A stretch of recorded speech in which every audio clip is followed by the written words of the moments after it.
Let's go. So I've got a great weekend update for you first. Before I get to the Trump thing, I haven't done a weekend update in a while. I know we got an election coming up. I promise I'll keep this one short. We had a big weekend. Flew up to New York Thursday night. I had to get out of there as soon as I could. I don't like leaving money in New York City because it's a place I grew up in, but it's now run by communists. However, I hope you understand for the Trump interview, it was important. And if there's an opportunity to advance the cause up there, you know, i.e. help out a Republican candidate or something like that, I'm going to take it. But I will not be vacationing in New York. If I'm up there, it's for some kind of business purpose. So we went up to New York on Thursday, did the Trump interview. I'm going to get to that. Flew to Charlotte, went to go see the Morgan Wallen concert. Got a pick up there from that with Paula. It was our fifth one. It was great. I want to thank Morgan's team. They made it a really incredible experience. We had run into one of the guys, super nice guy. They all love America so much. It was really a really pleasurable experience. I met so many of you there. So if I met you there and we took a pic or said, we talked for a few minutes to the military guy I met, thanks for your service. You guys are awesome. As me and Paul at the Morgan concert. So we had a good time. Now, let's get back to business. I told you it'd be a short weekend update. Don't have a lot of time with the election coming up. So I want to thank Team Trump. We did the interview. It is now at 2.74 million views. It had a record 319,000 live streamers tuned in. That was, I think, 4 times higher than the #2 show that day, which was a sports show. We smoked everyone. President Trump is still a big draw, and the Bongino Army came through in the clutch. Thank you to Team Trump. Thank you to the Bongino Army. We have a few photos, and the photos are important here. So, oh, look at this. This is just me walking into Trump Tower. These weirdos were freaking spying on me like a surveillance team, like a freaking FBI surveillance team or something. And those would be the pictures because they'd be grainy. There's a great picture. This looks kind of fake, but I promise you it's real. If you're listening on Apple and Spotify, check these out later. If you're listening at AOD, this is me and President Trump after he walked in. They alleged he was exhausted and tired and barely made it in the room. Of course, that's all total bullshit. None of that actually happened. He couldn't have been more energetic. So here's an actual voiceover. Well, here's President Trump. I'll voice over it here. Walking into the room. Folks, does this guy look, here he is. Hey, what's up, everybody? Does this guy look like he's falling asleep? He's supposed to come over and do the interview. What does he do? Here, there's Paula there. He comes over and decides to say hello to the entire production staff first. That was Justin's phone.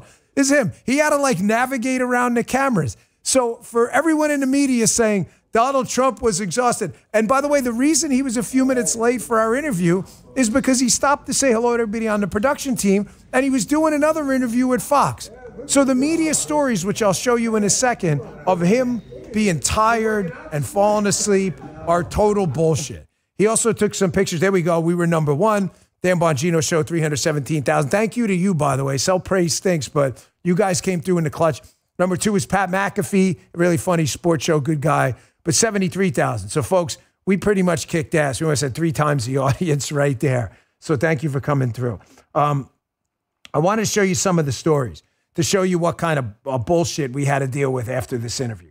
We had an hour with President Trump. It doesn't mean you're going to get the hour, folks. If you've ever done any kind of presidential visit, I'm not talking about you have to be like CBS or Fox. I mean, if you've ever done an off-the-record visit where President Trump showed up at your barbershop, you know as well as I do that the block of time they give you is not necessarily the block of time they're going to stick to, okay?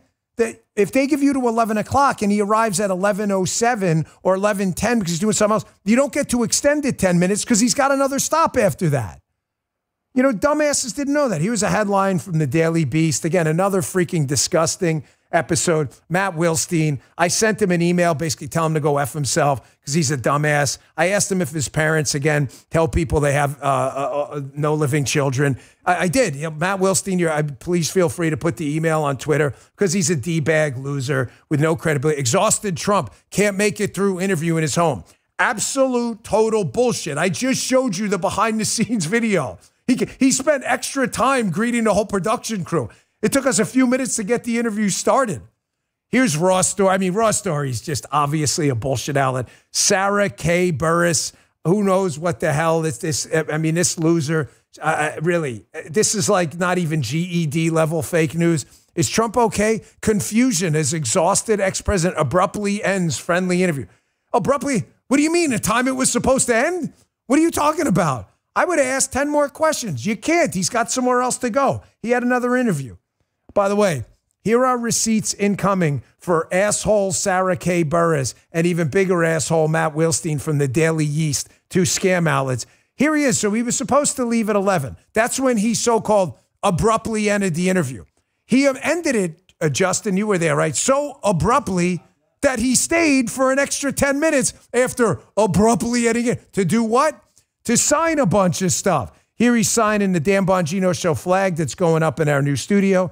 There's Justin and me sitting there. I mean, Justin, you were there. You're in the picture. Did he abruptly end anything? He was scheduled till 11. I'll prove it to you in a second. And then he stayed extra. Here's a couple extra pictures. There's me and Paula. Does he look at him? Oh, he looks so tired. Justin, doesn't he look tired? Michael, how tired does he look? Oh, my gosh. How did he make it? Folks, someone put a cot behind this guy. Oh, my God, he looks so tired there, too. Look, there's Guy, there's Justin, there's Paula, there's me. Look how tired he looks. Oh, my gosh. Like someone get an IV in this guy. Give him some vitamin C and NAD. Tired?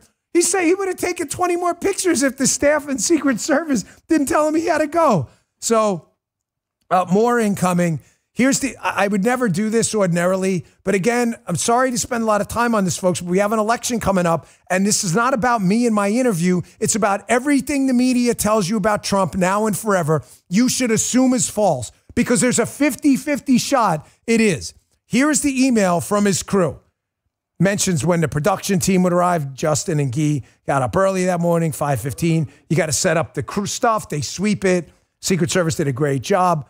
Then we got to re-enter at 9:15. That's when I showed up, and they took the weirdo, freaky-deaky surveillance picture of me, which they put up, which is even weirder.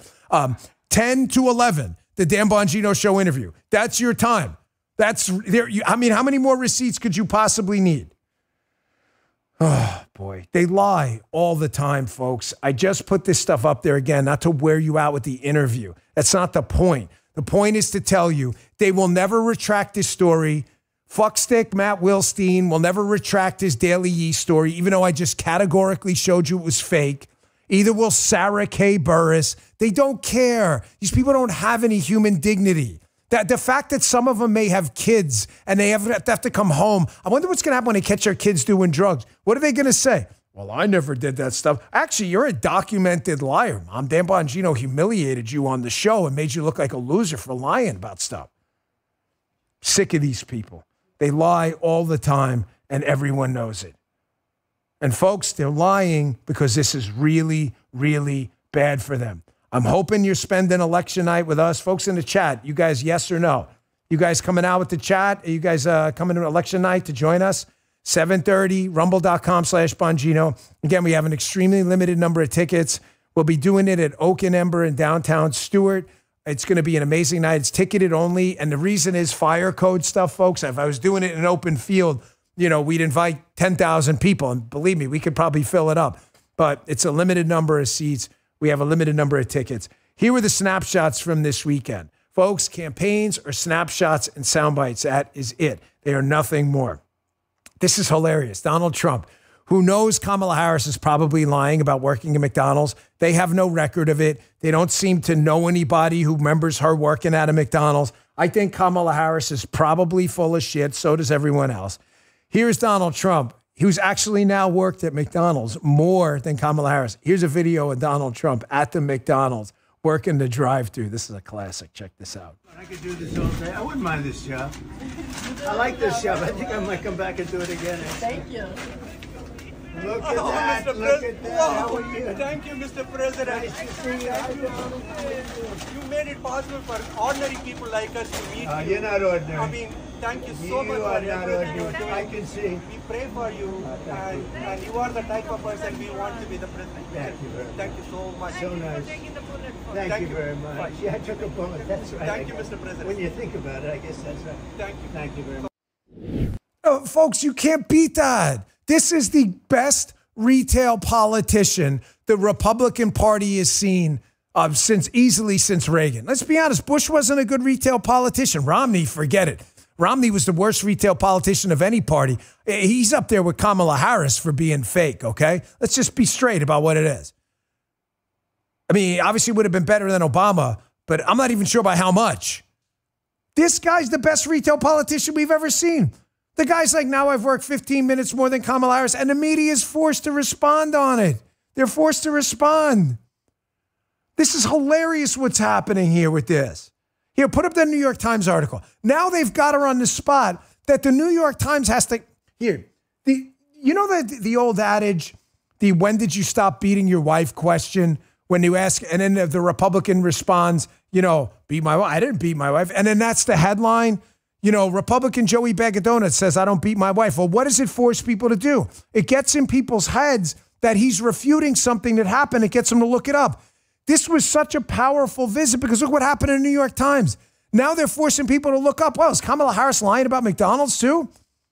They know that Kamala Harris and McDonald's, a college job and a Trump attack, New York Times. Donald Trump has claimed without evidence that Miss Harris never worked at the fast food chain. Oh, how do they know it's without evidence? Because her campaign and a friend said she did. Again, Heather Knight, Nicholas Nahamas, two absolute life losers with zero human dignity at all. I'm amazed these people have children and can look them in the face. What a disgrace. So just to be clear, Kamala Harris makes the claim she works at McDonald's. People ask questions when. She can produce no evidence whatsoever outside of her, which is not evidence. She said it. That doesn't make it evidence. Anyone can make a claim. You got to back it up. And she finds some friend to say she did. There's no record from McDonald's or anyone else. This was genius. And then also, I want to hit on one other thing. And I'm giving you some inside baseball you don't have. These comments that the McDonald's thing was staged. One, I just showed you the media is full of shit. I just went through line by line how they lied to you about our interview, how he abruptly ended the interviews. Total lie, total bullshit. The media sucks. They are lying scumbags. They are nothing more than communist propaganda. Staged, ladies and gentlemen, everything the president, former president, and Secret Service protectees do is, quote, staged. If you're going to use the word staged, then you better use the word staged for everything Kamala Harris does too. Now, I've been honest with you. The left is not. The left is full of shit. What did I tell you? Then Kamala, I wish I could play this clip. I should have pulled it up. Of me, when Kamala Harris went into Wawa, whatever, I was looking for the Doritos. I said, to be fair, everything is staged. They send in a security person first. They don't want someone to knife you just to get an OTR, with an off-the-record movement, okay? Everything is staged. I said that. I always give the example of Obama in Chicago with the lemonade stand. Everything is staged. Everything. But do you notice how the media, when Donald Trump does an event, it's not staged in so much as it's scripted.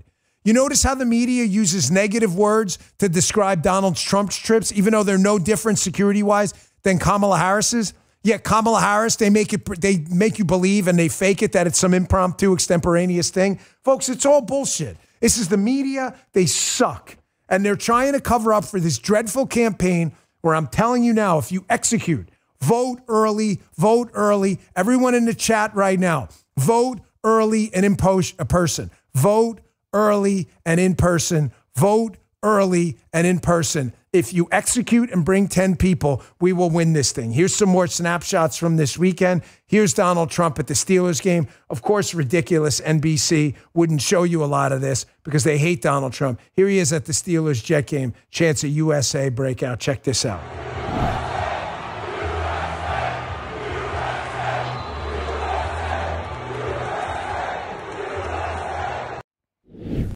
Folks, you're not going to get a better soundbite snapshot than that. You're just not. How come you don't, to the Kamala Harris campaign and all the Kamala ass kissers out there, this is the worst candidate you have ever run. You know it. Shut your pie hole. You know it. Mark Cuban knows it. Everyone else knows it. Joe Biden would have been a better candidate. How come you don't have that? Why not? You could do it. Can they not? Can they not? To Kamala's campaign. Why can't you bring Kamala to a swing state game? Why not bring Kamala to a Packers game? It's a swing state. Why can't she get a chance at Kamala, USA? Whatever. Why can't? I mean, they can find a 3-syllable thing. Hey, get that crazy lady. It's the perfect time. I mean, here. I lined this up different, but this is going to work out perfect. I promise you. I just had a moment here. So we think bang, extemporaneous off the cuff. We can do that, unlike Kamala Harris. That was a Trump extemporaneous kind of just happened moment, not planned, because they have him, because he's got support. Here's one of those moments out of Kamala Harris campaign. You tell me which snapshot's better. Check this out. Say it with me if you know it. I'm going to sing it. Bum, bum, ba-da-dum. Hey, that's really good. Okay, let's try something different. That's 3 syllables, right? I've got another word with 3 syllables. It's ka-ma-la. You want to try it? All right, let's go. Bum, bum, ba-da-dum. Ka-ma-la. Yes! Folks, I don't know what that was. I don't know. I just got dumber. I can't afford to get dumber. I'm going to be 50 in December 4th. So it's coming up, folks. It's right there. It's right there. You know, I may be losing cerebral mass by the day. I don't know how the chronological age process is taking an impact on my central nervous system. I'm just saying, I just got dumber watching that. That actually happened. By the way, I'm embarrassed to say I have no idea who that person is. Is she some famous liberal person?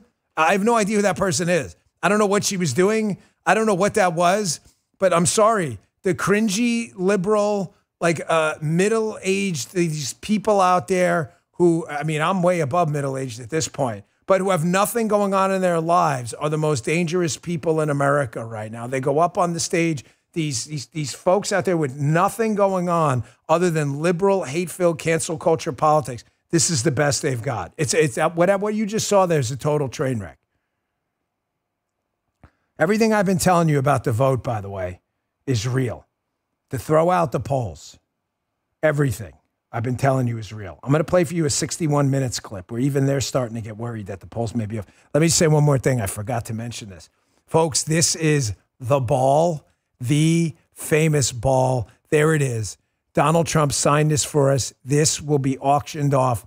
We're trying to find some kind of third-party site. If not, we'll do it through Rumble or something like that. So get ready to bid if you want it. All of the proceeds, all of them, are going to go to Samaritan's Purse. Samaritan's Purse, a great charity, given the hurricane relief debts. Now, as you'll see, it is slightly, a little bit slightly smudged over the P, but I think that adds character because it was Donald Trump who grabbed the ball. And so that's whatever, the Donald Trump fingerprint or whatever. So it's a Dan Bongino ball. From someone made us. It was really nice. It says Dan Bongino show on it too. We really appreciate that. This was from 2021, so it's from a bit ago. But it's official baseball, Rawlings baseball, Donald Trump sign. So we will be auctioning this baby off, and all proceeds will be going to charity. We will hopefully announce the winner on election night. So a lot more coming up, and pay attention to this 61 minutes clip coming up next. Of course, they added a minute for Kamala Harris. No one should refer to them as 60 minutes again. American financing. Hey, today's economic environment is still really stressful for a lot of us. But with the Fed finally dropping interest rates, there's no better time than now to put you and your family in a better financial position. If you're a homeowner, American financing is helping thousands of families just like you who've been putting everyday expenses on credit cards, getting out from underneath debt by tapping into their home's equity as well. American financing is saving their borrowers over $800 a month on average. $800 a month's like a $10,000 raise at work, and it costs absolutely nothing.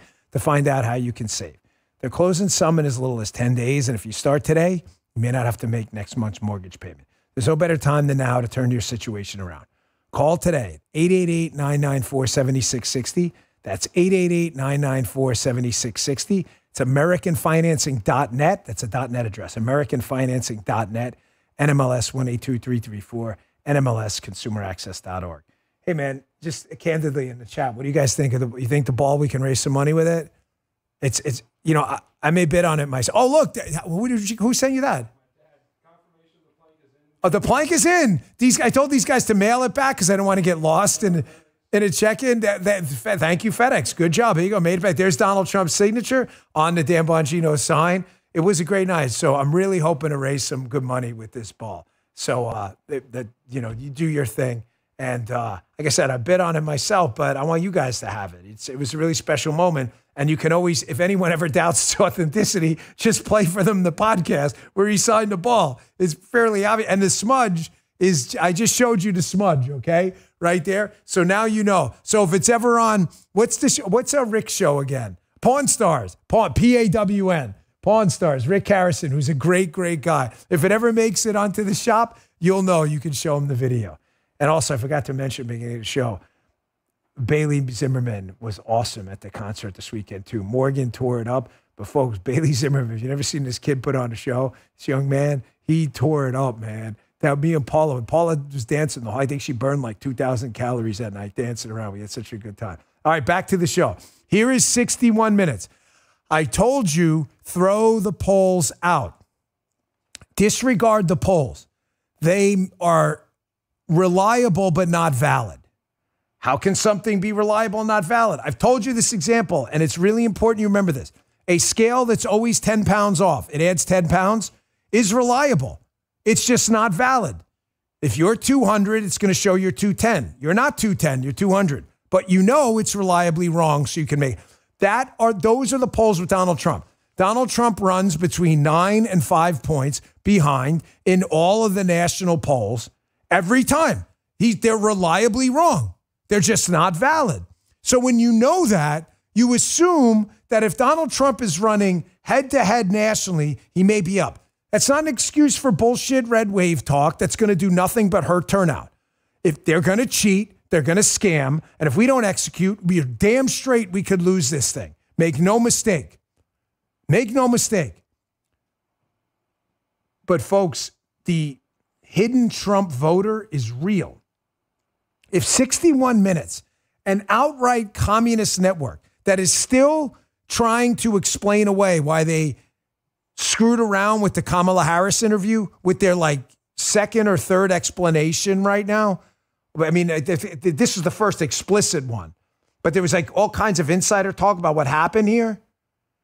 Here's 61 Minutes on why presidential polls with Donald Trump on the ballot, you can probably disregard them. And it's going to sound an awful lot like what I told you knocking on doors when Trump ran in 2016, that most of the people, because I was running for office, never voted before. They were only voting for Donald Trump. Check this out.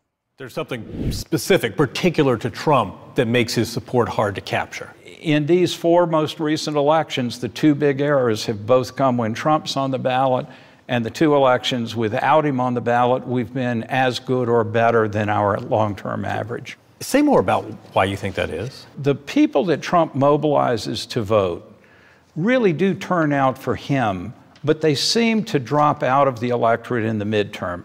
My suspicion is it keeps the Kamala Harris campaign up all night long. That there's this cohort that hasn't been capturable. Correct. Now, folks, cutesy time is over. I got the shirt. If you want one, store.bongino.com. Again, our portion of the proceeds for the shirts go to charity, up to you. I wear these shirts. We like them. But cutesy time is over. A lot of you in the chat may be saying, well, 61 Minutes is running this to set up a fake red wave narrative so people stay home. You know what? Maybe. I'm not going to casually disregard, you don't know what you're talking about, like I'm some smartass. You could be right. But folks, I live in a world of evidence, not a world of conjecture. And the evidence that there is a significant Trump undercount in the polling is real. Because you can go look at the polls in 2016 and 2020, and Trump ran 9 points ahead and 5 points ahead in 2020, in 2016, 2020, respectively. So what they're saying in 61 Minutes, even though it's a communist network, is real. Now, why would they be saying this? To damage Kamala Trump? Hell no. Kamala Harris. To damage Kamala Harris versus Trump? No, not at all. Of course not. They may be saying this because they're so scared she's going to get steamrolled in this election that they're trying to incentivize Democrats to get out there and light a fire under their ass. That's the only reason I can think they ran this. Folks, these media people, you always have to question their agenda. Everything they tell you is bullshit. I opened up the show with it today because it's so important. Why am I worried about this? I wasn't going to, but let me just tell you. We got essentially 2 weeks left. That's it. That's it. We don't even have 2 weeks left because people are voting now. I'm voting early in person, hopefully in the next couple of days. I'm down here in Florida. You should early vote too. By the way, go check out the voter guide before you get into the polls, please. If you're voting in Nebraska, put Nebraska Republican voter guide so you're familiar with the ballot before you walk in. Vote every single issue. If you get a Republican voter guide, they will tell you what the Republican conservative position is. Doesn't mean you have to vote that way. It just means they'll give you a guide. Do it before you show up. Vote and bring 10 people. Folks, I don't want to get all cocky and arrogant about this, but I feel like we started something. I'm getting tens of thousands of people communicating with us on social media telling us they're voting early in person, and it is freaking the Democrats out. Here's what I'm worried about, to get back to my original point of why I'm focused on the media. These early voting numbers have them panicked. They know it is causing chaos for them. I'm afraid the media is going to drop some new Russia collusion, Nikki Haley Drape story or whatever, and I just want to be sure you automatically assume that the story's bullshit, because it most likely is. I can back it up. The media will never tell you the truth, ever. We will. I'm going to show you what I mean in a second with this explosive story about the FBI crime numbers that we warned you about. We were right and they were wrong. And it was only done to make Joe Biden and Kamala Harris appeal like law and order people, which is a freaking joke. Last break. First, get to our sponsors here first. There we go. Today's show is sponsored by our friends at MediShare. Regular listeners to the show know how passionate I am about encouraging you to support companies that share your values and stop giving money to those that don't. It's a huge issue in healthcare, big issue. You might be surprised at what some are making you pay for, procedures that you don't even believe in. And this is a huge reason why MediShare is so attractive for people who don't want to use their own healthcare dollars for procedures that might be harmful. MediShare is a reliable, affordable healthcare alternative. They're a nonprofit ministry. It's a community of like-minded Christians, hundreds of thousands of members now, by the way, and they help people save money. Many families save around $500 a month, and the member surveys consistently show they like it because it works and they can believe in it. It's time to join. Go to medishare.com/Bongino. Find out how you can access affordable, reliable healthcare and become part of a community you can count on. That's medishare.com/Bongino. It's MEDI share, SHARE.com/Bongino. Great operation. Check them out. medishare.com/Bongino. And our last sponsor today is Beam's Dream Powder. You having trouble staying asleep, falling asleep? Listen, I've been there. It's not just about feeling tired the next day. Poor sleep takes a really horrible toll on your body. But there is hope on the horizon. It comes in the form of Beam's Dream Powder. It's been a game changer for me. See, when we're sleeping well, we can be sharper, more focused, and ready to tackle whatever life throws our way. And today, my listeners get a special discount on Beam's Dream Powder, their science-backed hot cocoa for sleep with no added sugar. Better sleep, it's never tasted better. Other sleep aids can cause that next day grogginess, but Dream contains a powerful all-natural blend of reishi, magnesium, L-theanine, apigenin, and melatonin to help you fall asleep, stay asleep, and wake up refreshed.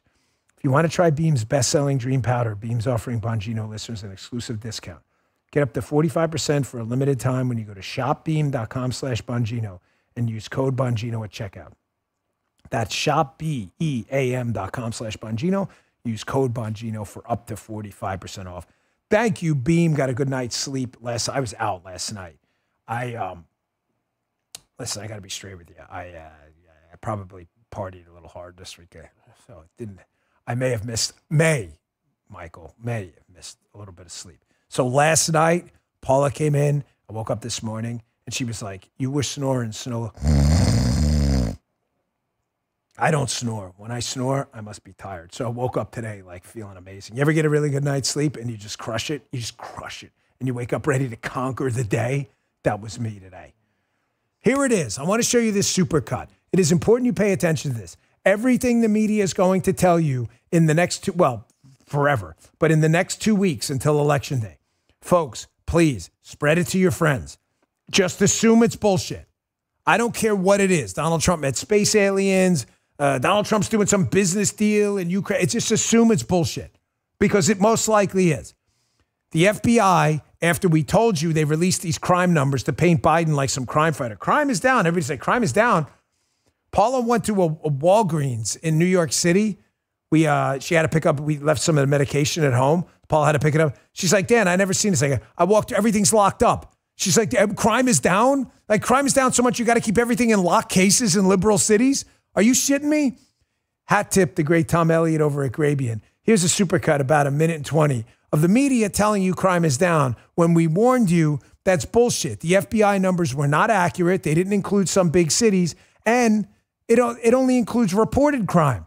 When people have stuff stolen and don't report it, you have to take a survey. That's not what this is. Check this out. According to a newly revised FBI stats, violent crime in America has actually gone up, not down, as Democrats claim. Trying to make people think that crime is up when crime is down under Joe Biden. Now, I don't know how often that gets reported on this network, so if you're watching this at home, do yourself a favor and look up the data. Crime is down across the country. Crime is down, Jim. Yeah. This claim is not only not true, it's the opposite of reality. Crime has been falling for 1.5 years plus. The FBI says overall violent crime is actually coming down in this country. You're lying, Congressman. You're lying. We already know that there is. The FBI just released data this week. The crime is going down. Oh my God! Why do you, Abby? Why do you let this man lie on your national television like this? This is not right. You may not. You're a liar, Congressman. No, I'm not. You're lying. We have the data. The FBI literally put out data today showing that crime is down.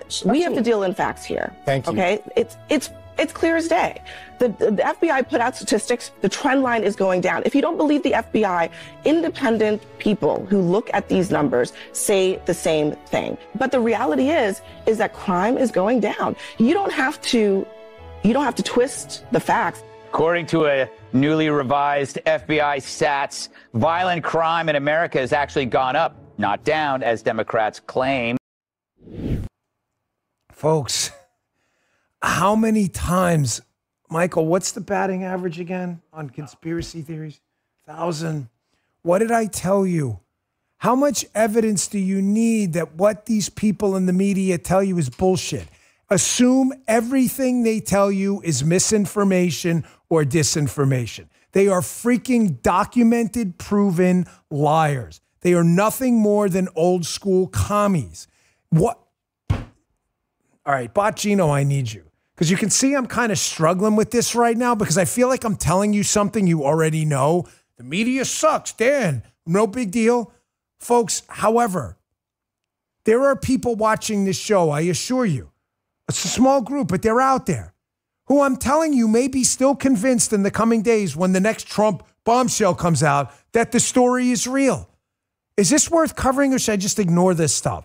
I feel like we've got 14 days to change the world and I cannot leave any stone unturned. If I don't prove to you categorically everything these people tell you is bullshit, there's going to be some sucker out there who believes it. We told you the FBI numbers were fake, that they weren't real. And then it turns out the numbers are fake. They were reliably wrong and definitely not valid. And then all of a sudden, the media just moves on from the story. No one goes, hey, thanks to the Dan Bongino show. Nobody does that. Not that we need the thanks, but it would show people, whatever, who gives a shit? It's just frustrating. It's not even, what's the point? I'm just hoping there's someone out there like, gosh, these guys are right. Because I feel like something's changing. Do you? I feel like something's changing. And that's kind of the good part. I feel like the more I cover this stuff, the more it becomes self-evident they're lying, which means we've changed the narrative on the media. But I also am worried about that there's just people out there who really need this push. The Kamala collapse is continuing. And it's continuing because there's this thing called the big momentum. It's a real thing. You can feel it in politics. Trump has it all. The Steelers game, the McDonald's visit, the interview circuit. He crushed it on our interview. That answer about Waldman Rink, the ice skating rink he saved in New York, which we lived through, me and my family, we lived in New York when this whole thing was going down, is amazing. I want to show you something because this is the evidence we're winning. Execute, bring 10 people, no excuses. But here's an MSNBC panel. Remember what I told you. I'm setting this up logically. These are left-wing commies. They're doing everything they can to rig this election, and they can barely find a panel of undecided voters who will support Kamala Harris. Folks, this is an MSNBC clip. It's short, but it's important. Watch. Who's voting for Kamala Harris here? Absolutely no. No. Not possible. There's nothing she can do or say for us to change our mind. Justin's like, oh my, this is an MSNBC clip. The show's laid out this way for a reason. I just proved to you these people are communists. They're full of shit. They can't even find anyone. They're in Michigan like, hey, let's pick 4 people and let's pretend they're not Kamala supporters. Let's put them down and ask them. And those 4 people are like, nah, we were just kidding. We really don't support her. There's nothing they cannot do. They can't save this woman from herself. There is going to be scamming. There is going to be cheating. There is another bullshit collusion story ready to come out any minute that they're just going to make up. What is it? I don't know. They're going to make it up. But they cannot save this woman from herself. Here's another liberal clip from CNN. Now, this guy, Harry Anton, we've been using him a lot. He is a pollster over there at CNN. He's the only guy telling the truth to liberal audiences. Here he is saying, hey, man, if you guys are riding this wave thinking like this big anti-Trump vote is going to show up, he's basically saying he's more popular now than he was in 2016 and 2020. Good luck with that shit. This is CNN. CNN, check this out. I think there are a lot of folks, such as myself, who think that Donald Trump's unpopularity is baked in. But here's the deal.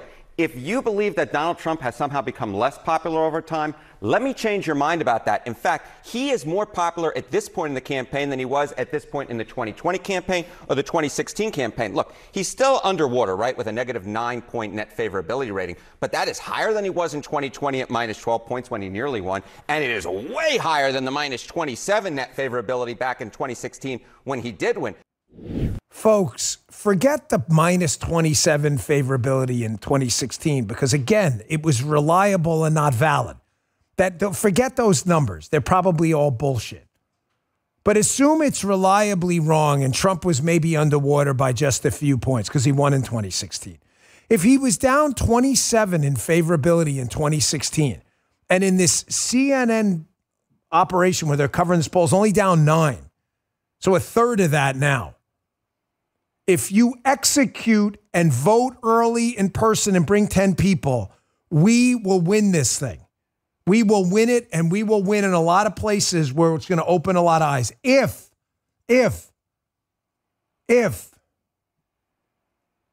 I'm anxious, man, not nervous, panic kills, but I'm anxious because they're going to scam. The good news, again, this woman can't save herself. Campaigns are only pictures and sound bites. That's it. There isn't a single undecided voter right now who's voting on the issues, okay? They can look at the issues. They know Donald Trump's tax cuts, Kamala Harris tax hikes. Kamala Harris wants no restrictions on abortion ever. Donald Trump believes the states could control. They know the issues. They can look them up. They are voting right now on leadership and characteristics. I'm not saying that. I shouldn't say they don't care about the issues. They do, the undecided votes. They definitely care about the issues. I don't mean it in an insulting kind of way. I just mean they know the issues and they're just trying to determine who's the better leader at this point. And what does she do, Kamala Harris? The single worst candidate I have ever seen. Why the hell would you want to alienate a group of people that is one of the largest swaths of a voter bloc in the entire country, people of faith, Catholics and Christians? Why the hell would you want to do that? You may have seen this weekend. It went viral. Someone says Jesus is Lord at a Kamala rally. And instead of, folks, candidly, most of the Democrat Party that's liberal does not want faith in their party at all. Matter of fact, they'd strike God from their party platform, right? But you don't have to say anything. What does Kamala Harris do? Because she's the worst candidate ever. Someone in the crowd yells out, Jesus is Lord. She tells them they're at the wrong rally to go to the other one. Whoever told her to say this, or if she thought about it off the cuff, should be fired. This woman should never run for office. I've never seen a candidate so stupid in my life. Check this out. With the intention that they would undo the protections of Roe v. Wade, and they did as he intended. Oh, you guys are at the wrong rally.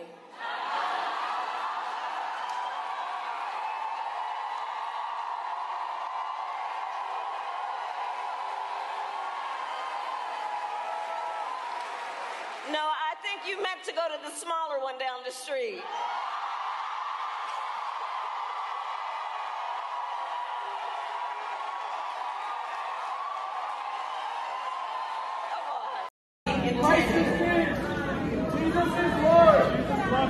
Oh, you guys are at the wrong rally.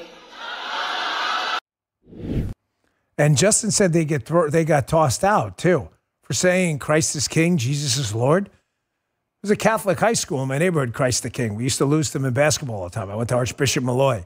I mean, you're kicking them out? This is the single dumbest candidate we have ever seen. Folks, snapshots and sound bites. What did I tell you? What was the reason that clip is so devastating is not just that she's going to alienate Catholics, Christians, and candidly other people of faith too. Why is it so devastating? Apply the Bongino rules of politics. Because it's short and it's soundbite friendly. Oh, you're at the wrong rally. Notice she doesn't go into a treatise on why.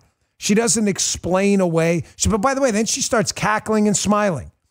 The picture is of her cackling and smiling as she's throwing Christians and Catholics out of her rallies while saying, you're at the wrong rally. Think of the sound bites that have sunk campaigns. Deplorables.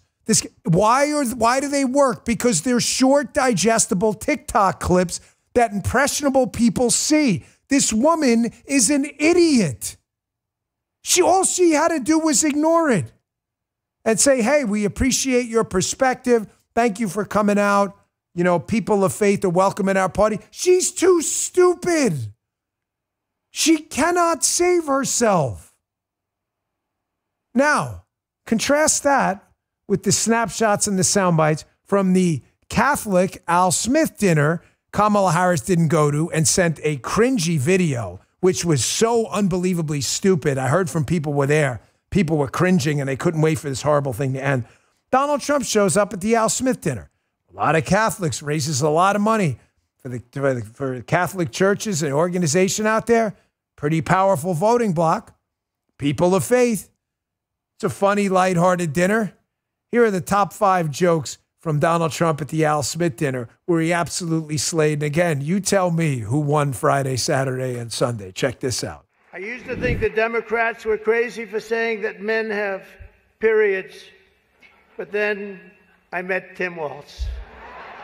Well, I'd better wrap up because Mayor Adams told me earlier that I needed to make this one very quick, especially the city has reserved this room for a large group of illegal aliens coming in from Texas.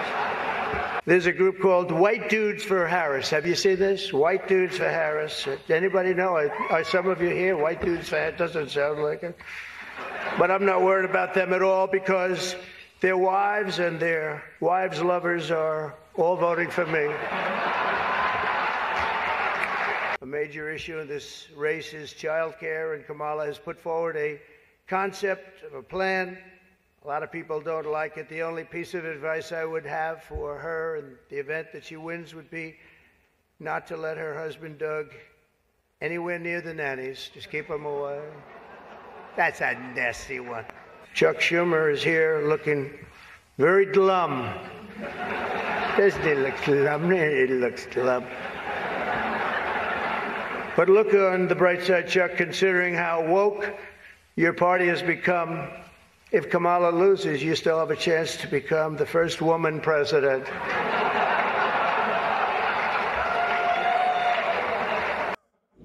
Folks, guy's the alpha. The guy is the alpha. You see how he puts his hand on Chuck Schumer? You body language, folks, you know it. You can read it. He is the alpha. Totally slayed. It's not even the jokes. It's the delivery. Kamala Harris alienates Catholics. Donald Trump shows up in New York to the Al Smith dinner and slays because he's the best freaking retail politician we've seen in a long time. Hat tip Colin Rugg for that video, by the way. Nice job putting that together. Hey, I need a favor from Rumble. Folks, we're doing some tests for election night. Yeah, while we're live here, because we're Rumble and we're always looking for the best user experience possible. I need you guys to break the chat for me right now. Can everybody just put whatever, yes, no, Y, A, B, just put a letter. Everybody just go into chat and break it. I'm asking you to break it right now. Chris at Rumble just sent me a text. He is the CEO. He wants you to break the chat if you can. Type a letter or a number. We don't even care. Put anything in there. Hello. Yes, tear it up. Shut it down. I want 170,000 people to, there we go. The chat is now going Millennium Falcon light speed because the Bongino army is strong. Break the chat. Smash it to pieces. We just want to be sure on election night, everything is, man, you're not breaking it. You're not breaking it. Step up, Bongino army. Oh, it is? Okay, good. Everyone, someone better get an unresponsive chat thing soon. Break the chat. Break it. Break the chat. Well, remember, you ever see Gary Oldman in Professional? Everyone, Sarge? Everyone! break that chat. There you go. Shred that for the rest of the show while I'm talking. Nobody can do it but us. Nobody can do it. Nobody's got the volume. Oh my gosh, this thing is still going. Man, it's like the Falcon. The Falcon. You know when they go, oh, I saw a star. Oh, yes. There we go. It's like when Chewie's got to hit the Falcon drive and it hit the thing. That's still going. You guys, I love you guys. All right, I've got some more stuff I got to get to. We're not even close to done, so I'm going here. We'll do it live. We'll do it live. I love you guys. You're the best. Folks, again, showing you how we have a contrast right now, right? Snapshots and sound bites, but campaigns in a binary system, Republican versus Democrat, it's a contrast. In a 10-person race, it's hard to create a contrast. Who do you create a contrast with? If it was a 10-person race where everybody was running on equal footing, do you go against candidate number 5, candidate number 7? We don't have that problem. And the contrasts are so powerful, I really genuinely don't understand how Kamala Harris is going to fix herself. Here's another one. She tells Brett Baer, hat tip Mays Moore for this one. She tells Brett Baer in this disastrous interview with Fox News, oh my gosh, I would never call the American people stupid. Seemingly forgetting that she's on video telling a bunch of young voters how stupid they are. Hat tip Mays Moore. Watch this. Again, the dumbest, worst retail politician we have ever seen. She cannot save herself. Watch this soundbite. So are they misguided, the 50%? Listen, are they stupid? What is it? I would never say that about the American people. What else do we know about this population, 18 through 24? They are stupid. Does she not realize that she's on video talking about that? To the young people out there voting, this is your future. Hey, man, I don't want to get off topic. And while you're chatting out there, you can chat a comment on this. Just tell me to shut up. Folks, I'm 50, okay? I'm going to be soon. I always say it as if I hit it. It's December, but it doesn't matter. Close to 50. Large chunk of my life's already over. You know, I had this bout with the cancer thing and all this stuff. I don't know how long. I don't know my expiration date. I hope I live to 100. Is that going to happen? I have no idea. But the hard reality is that's probably not likely. I'll probably make it to 70, maybe 80. Who knows? Hopefully 60. To the young people out there, most of my life is gone. Every second matters. I love my kids. I can't wait to see them get married and have grandkids and stuff. But most of my life is gone. Can I make one small appeal to you younger voters out there, college kids at 18 to 24 crowd? Maybe you're in grad school. Maybe you're working right now. You got your first job. You have your entire life ahead of you.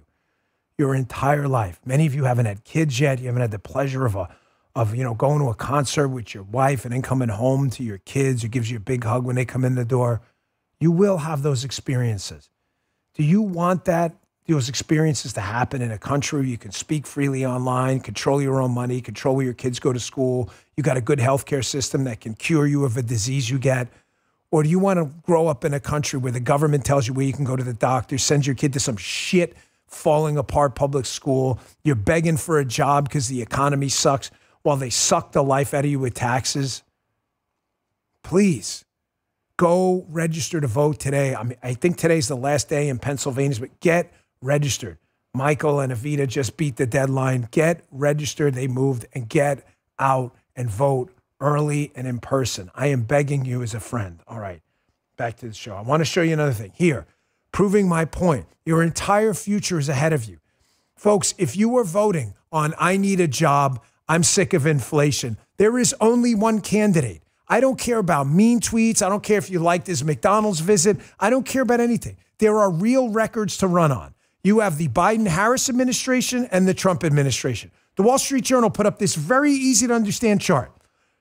Forget about COVID for a second. China did that to us. That was definitely a bioweapon from China, in my opinion. Forgetting about the COVID era crossed over from Trump to Biden. So when you wipe that out, okay, and you look at just what an economy looked like in a relatively normal time, you will see right here that inflation averaged 2.1% during Trump's presidency between 2017 and 2019, compared to 5.1% under Biden. More than double. I mean, these numbers aren't hard.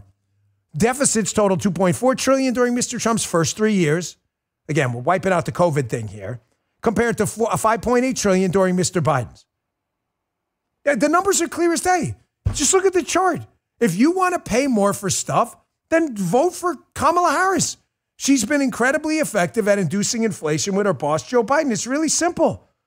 You want to run up a national debt that's causing this inflation crisis? Why does the national debt cause the inflation crisis? What do the two have to do with it? Why does the government running up deficits cause an inflation crisis?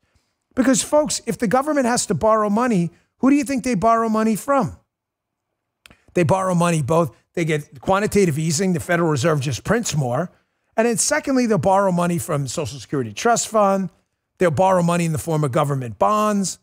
They'll borrow money in the form of any kind of, like I said, quantitative easing where the Federal Reserve just prints money. And when they print and create all this money, they don't have the government and they spend it. They spent it, meaning they bought something. Someone goes and spends it again. And it causes more money to circulate around the economy, which causes prices to go up. That's it. In other words, higher debt, higher inflation. Every time. Here's Wall Street Silver, an account I follow. Here's the final numbers for Biden-Harris. 2024, the fiscal year ends in October, not January. Government revenue, $4.9 trillion. They raised in taxes. The interest on the national debt was $1.13 trillion. 23% of all of your tax dollars last year went to pay for interest on the debt. 30% it looks like next year. You want more of this, vote Kamala Harris. I want to play this one last clip for you because this is a good one. This one clip sums up pretty much the Harris versus the Trump thing. You got a businessman who's run billion-dollar businesses, everything from sports to food, entertainment to hotels. Then you got a businessman. He's won some, he's lost some, like every businessman, but he's finished on top. He's worth a lot of money. And then you got Kamala Harris, who has never had a real job in her life. The only job she claims to have appears to be a lie in McDonald's. Here's Kevin O'Leary, a brilliant guy. You probably know him from Shark Tank. He's on CNN. He gets into an argument with the Kamala Harris of reporters, Catherine Rampell. I don't know where she writes, the Washington Post, who I'm not even sure has had a real job either. She gets into this back and forth, and Rampell's lecturing this probably billionaire guy on what it's like to do business in China, despite the fact he does business in China. Watch this. Check this out. I like the idea of going to war with China with tariffs to change behavior. But it didn't change behavior. All it did was hurt American companies. Weak leadership that doesn't know how to implement. This is the same leadership. It was Trump who it launched started the with trade Biden, war with. Then it was Clinton saying, let's democratize China, let's show them democracy, and they'll play fair and they'll play fair. But to Catherine's point, it's time to raise tariffs to China to 400%. Hang on a second. Trump already raised tariffs on China. Not enough. There have been many studies showing that U.S. companies and consumers are the ones who bore the cost. Academic study. I'm doing real business in China. I'm actually doing business there. Yeah. I'm actually working American there. Companies, there's no academics in my company. Where do you think they buy their inputs from? Let me explain something to you. From China. The Chinese steal my IP. They make the same product with the molds that I pay for there. They ship them into this country under a different brand. I don't like it anymore, and I've been trying to solve this for 30 years. If you tariff everything from China at there's no 60%, academic in my world. I'm you're going to be doing paying more for this. I lost a lot of weight. You may have noticed everyone's talking about those weight loss injections because the results are so dramatic. They help lower blood sugar and reduce appetites. But what if you need to lose weight, but you don't have the money for these expensive shots, and you don't want to take weekly shots? Brickhouse Nutrition's created a supplement called Lean. I use it. The results are remarkable. The studied ingredients of Lean have been shown to help lower your blood sugar, convert energy by burning body fat, and curb appetite and cravings. Lean's not only for the dieter with only a few pounds to lose. The doctors at Brickhouse Nutrition created Lean for frustrated dieters with 10 or more pounds to lose. So let's get you started with 15% off and free rush shipping so you can add Lean to your wellness and exercise plan. Visit TakeLean.com and enter code DAN15 for your discount. That's promo code DAN15 at TakeLean.com.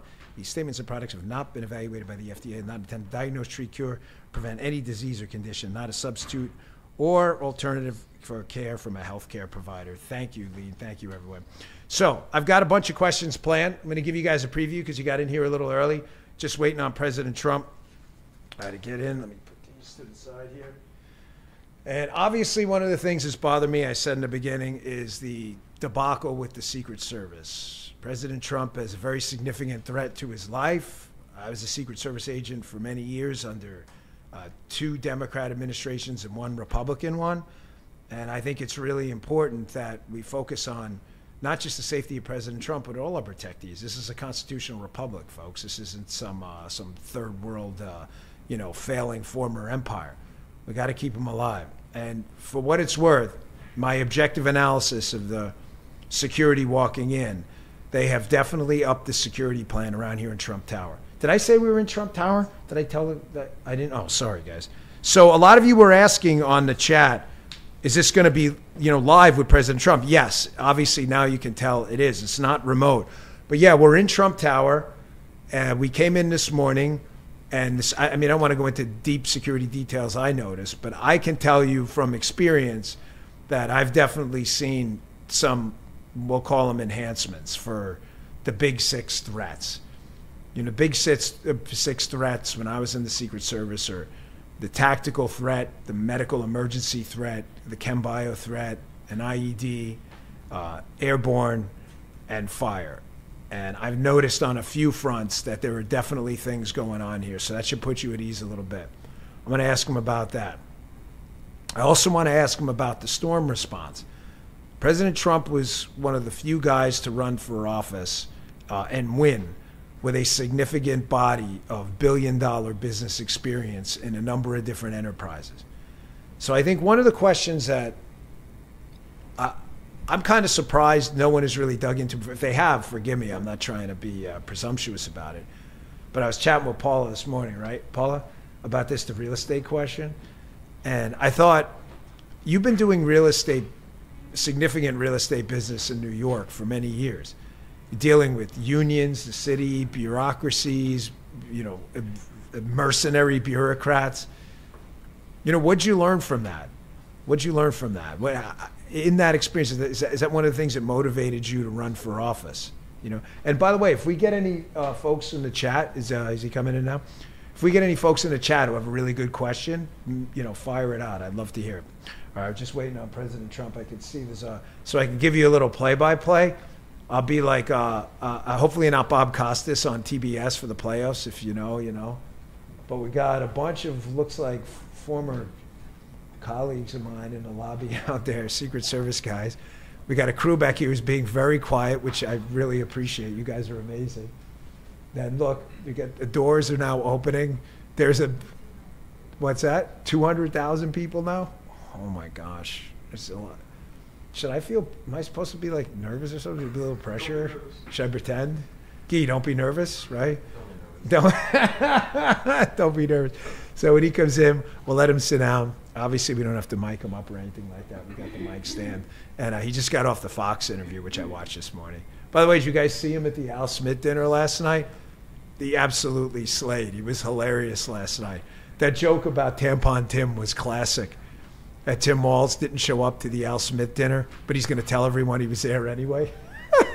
With the deadpan delivery. It was fantastic. You know who wasn't there last night in addition to Tampon Tim? Yeah, Kamala Harris, one of the first major presidential candidates in American history to not show up because she was afraid. That's why she was afraid. How you all doing back there? We got 200,000 people waiting now. It hasn't even started yet. Paula, you got to keep your eye on that. You got to give me the play-by-play. Guys, spread the word. To all you Bongino Army folks out there, spread the word. Start sending the link now. Say, get in before. You don't want to miss any question. The first one right out of the box is going to be Secret Service. I want to really get to this and dig in because I know he cares deeply about the guys who surround him. And can I just say on a personal note, the guys on his team I worked with for a long time, and they're really good people, and they really care about him personally. You're not supposed to get personal when you're there, but it's hard not to with a guy like that. He really loves his guys, and they're really loyal to him.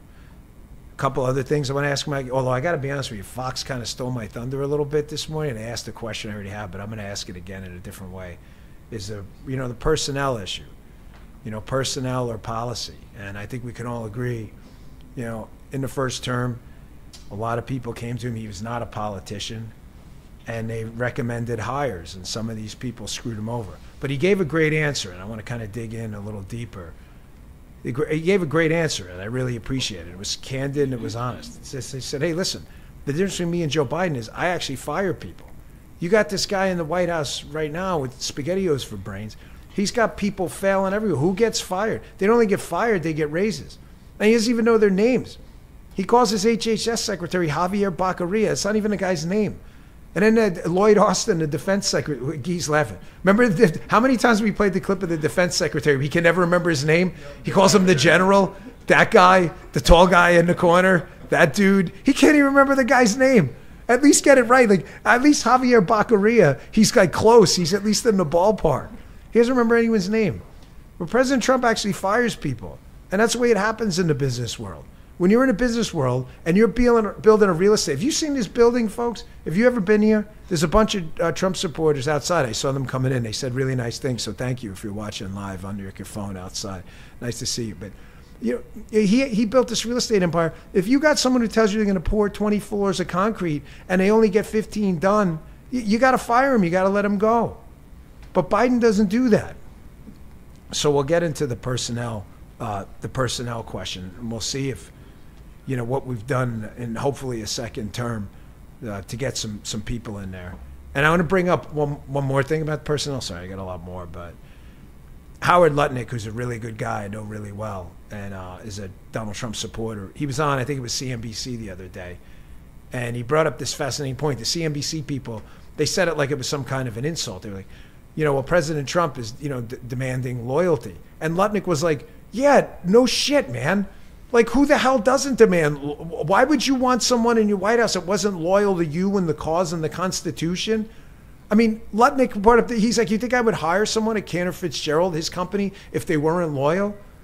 So we'll bring that up too. And I know what he's talking about. You know, of course, I mean, you think Joe Biden's not hiring people who were loyal to Joe Biden? Give me a break. They cover for this guy no matter. Matter of fact, you know, the sad joke about the whole thing is they were so loyal to Joe Biden that the guy's got like advanced stage dementia and nobody even said anything. It was like the worst kept secret in the world and nobody said anything. So, you know, hard pass on like blood oaths and loyalty stuff. That was kind of dumb. Another question I want to get into with the president, this is a little personal for me and for him, is the substance abuse question. Huge problem in the United States. I know it's come up before, but my humble opinion, and I'm in this space all the time. I watch a lot of podcasts to see how people do things different. You know, I don't know everything. I don't know 50% of the stuff out there. So I'm always learning. President Trump was on with Theo Von, a very funny guy, very talented guy, a huge podcast audience. And Theo Von asked him they got into a thing about substance abuse, and President Trump talked about his no drugs, no drinking, a policy with him and his kids. Paula, remember we were talking about this last night? Folks, it's really hard to understand, having grown up in New York like me and Paula did. This is like a partying culture. It is in New York. People work hard and they play really hard. To be a, you know, business tycoon in New York with everybody throwing everything from high-end whiskeys at you, Pappy Van Winkles, to $2,000 bottles of champagne and drugs all over the place. Paula, you worked in the financial industry, right? You know, drugs all over the place. For him to lead this disciplined, clean lifestyle, I don't think he gets a lot of credit for that. So, are you coming up now? Soon. Okay, cool. So that's a question I want to ask, and I want to contrast that with this left-wing caricature of President Trump about you know, this left-wing caricature of President Trump, that he's somehow this undisciplined kind of guy that doesn't at all vibe with his business success and the way he's raised his kids. I think we can all agree in the chat that you can measure the wealth of a guy or a woman by how their kids turn out. And if any of you out there have met Ivanka, Don, Eric, Tiffany, I haven't met Barron's younger, but I've met the rest of them, the rest of the Donald Trump's children. They're just amazing people. And you don't raise amazing kids like that by being a terrible human being. It just doesn't happen. I want to ask him as well about the transition period without getting ahead of ourselves. We don't do red wave talk. But I want to ask him as well about the transition period. I'm extremely concerned about, you know, the potential for left-wing chaos if we were to win this thing. I'm very concerned. And I just want to get his take on that as well. I'm going to ask him about I believe his legacy, what I believe his legacy is going to be with the Republican Party. I think his legacy with the Republican Party is going to be making the Republican Party the home for working class Americans and minority working class Americans again. We have had a really hard time. Again, Paul and I were chatting this morning, and I said, I was watching President Trump on Fox and Friends, and I said, this guy gets it, man. He made the Republican Party edgy again. We've run a bunch of stiffs and terrible candidates who, may have been right on they may have been right on the issues, but they have been terrible on the message. You got to get that right. I think one of his lasting gifts to the Republican Party is going to be his ability, his very unique ability, to make this party the home for working class voters again. And I think the greatest irony of all is a very wealthy real estate developer in New York who understands, union workers and everyone else, became the guy who transformed the Republican Party back to the party of the working man. I mean, I think that's going to be his lasting gift. Every Republican who runs for office runs on, taxes and prosperity and the economy. You get all that. But I think that's going to be the best part. I think that's going to be his legacy. But if we can get to the rest, I will. I mean, obviously, we're limited by President Trump's schedule. Can you keep me updated on time, by the way? Show me your phone, Paul. I just want to see if I can see the time from here. I can. I got good eyes. Let me see the home screen. Let me tell you. This is a little test, folks, we're doing on any. Oh, yeah, there you go, 10:06. Thank you. We got one right. Yeah, I can. Thank you. Just give me every few minutes, so I don't want to keep them. If there ever was any doubt in your life. What's that? If there ever was any doubt in your life. Yeah, okay, good. Yeah, but definitely show me your phone. What's that? 235,000? Oh my gosh, this is insane. I love you. That's why I told you I didn't want, folks. I promise I was not messing with you with the time. It's just I hope you understand. The boss here is running a presidential campaign. The priority is getting him elected. It's not, being on time for the damn Bongino show. It's not even my priority. That's why I said, 9:30-ish, because he's got things to do. And Manhattan is not the easiest place to get around. It's the kind of place where if you get an Uber, we did it this morning, it can go from 1 minute to 2 hours, depending on if the guy makes the wrong turn. So, I mean, he's not really dealing with traffic control like other people, but he had an interview on Fox this morning. So, my concern is getting him elected. It's not so much being on time. But if we can keep him for the 60 minutes, may work out. It'll roll right into our regularly scheduled time. But at this point, the 11 o'clock audience, if they missed it, will tune in. Chris. Chris. Big shout out to Chris from Rumble for making this happen, by the way, giving us a platform to speak freely. We appreciate that. If you would, give us a follow while you're here. You see that? Guy, what is it? Is it the follow button the green button at the top, rumble.com/Bongino? If you click that follow button, we'd appreciate it. Up to you. I don't want to be pushy or anything, but if you click the follow button, it is free, and you'll get a notification when we go live every single day.